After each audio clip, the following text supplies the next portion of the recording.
बिस्मिल्लाहिर्रहमानिर्रहीम, अस्सलामु अलैकुम। सिटी 92 न्यूज़ के साथ मैं हूं सना हुसैन। चलते हैं खबरों की जानिब।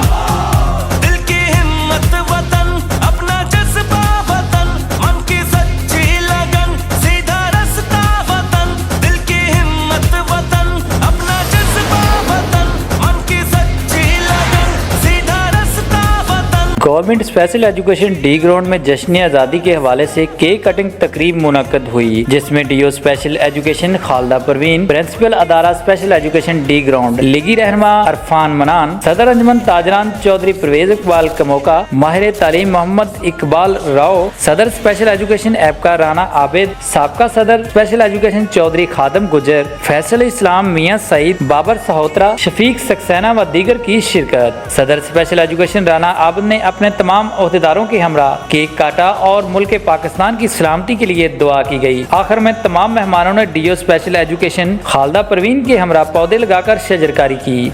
तो ये हमारे लिए बड़े एजाज़ की बात है कि अल्लाह ताला का फजल करम है कि हम एक आज़ाद मुल्क में रह रहे हैं और आज़ाद कौमें ऐसे ही अपनी आज़ादी को सेलिब्रेट करते हैं। पूरे पाकिस्तान में जश्न का समा है, ऐसे लगता है जैसे मेला लगा हुआ है पूरे पाकिस्तान के गली मोहल्लों में, और आज़ाद कौमें इसी तरह से अपना आज़ादी का दिन मनाती हैं।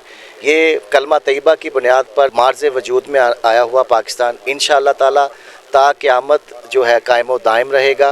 और अंदरूनी खलफशार और अंदरूनी इंतशार फैलाने वालों को गुजारिश करूँगा इस दिन की मुनासबत से कि खुदा रा रहम करें, अल्लाह ताला पाकिस्तान पर रहमत करे और हम इसी तरह पहले से भी बढ़कर जोश व खरोश के साथ यौम आज़ादी मनाते हैं।